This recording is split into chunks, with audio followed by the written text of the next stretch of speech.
Today in New York City, we're diving into a mix of tragedy, controversy, and some much-needed relief. I'm Dean Bark. Welcome to the City Report with Dean Barr, right here in New York City. Let's start with this. Tragic Harlem shooting leaves 1 dead, 2 injured. Around 10:20 p.m. Friday on Malcolm X Boulevard near Central Park in a public housing complex, a shooting killed 35-year-old Keanu Rochford, a former college standout and professional basketball player in Europe.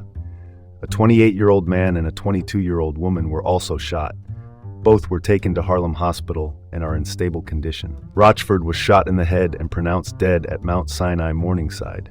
Police say no arrests have been made and the investigation is active. Here's the context. The 28th Precinct has reported a decrease in shooting victims compared with last year. But this incident underscores persistent safety worries on a corridor that many neighbors use late into the evening. That's troubling in an area where public safety is supposed to be improving. Let's pivot to the next story. Trump administration revives controversial ICE detention center plan in NJ.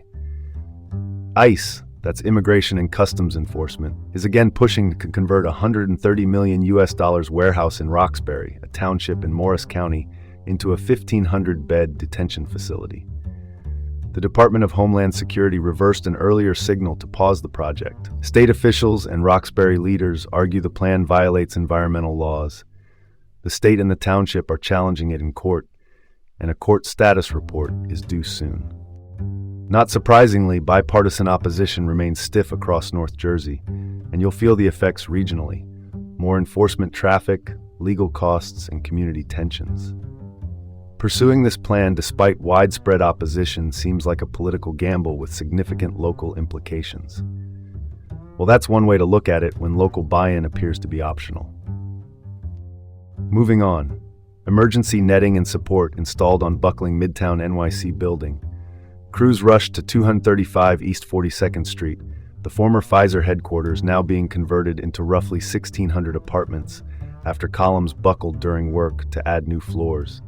Bricks began falling, nearby buildings received vacate orders, and East 43rd Street was closed for safety. Netting and temporary supports are up, and the Department of Buildings, or DOB, has ordered the developer to bring in a third-party engineering consultant for oversight.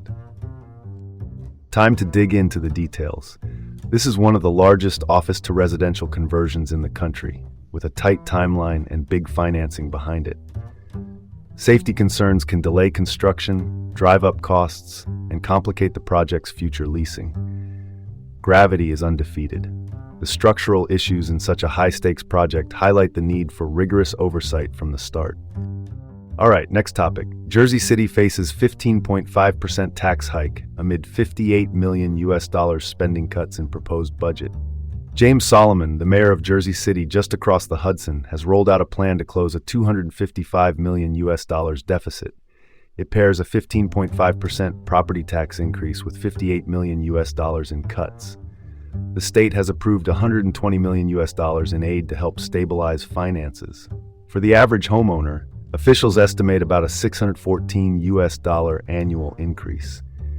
The city council previously rejected a 15% hike. This time, the full budget is set to be introduced on July 15th. Former Mayor Steve Fulop's administration is being blamed for the shortfall. Expect that debate to get loud. Let's cut to the chase. An increase of this magnitude will surely spark debate, but it's clear the city needs a solid financial plan. No one ever campaigns on higher taxes and fewer services, but math tends to win arguments. Last up, New Jersey residents to receive $25 relief amid rising electric bills. Governor Mickey Sherrill says customers will see a $125 credit on August electric bills as part of a $90 million affordability push. 3 new bills aim to tamp down costs over time. Low-income households will also get $50 monthly rebates in August, September, and October through the state's Residential Energy Assistance Program. Last year, under former Governor Phil Murphy, similar credits went out. Rates spiked as much as 20% last summer, driven by power supply constraints, rapid data center demand, and sluggish addition of new energy to the grid. What's the takeaway? While 25 US dollars might seem small, it's a step in the right direction for those feeling the squeeze. Not a game changer, but maybe it covers dinner, and if you shop smart, dessert too. And that's all the news that fits from the City Report with Dean Bark in New York City. Have a great day, and join us again tomorrow.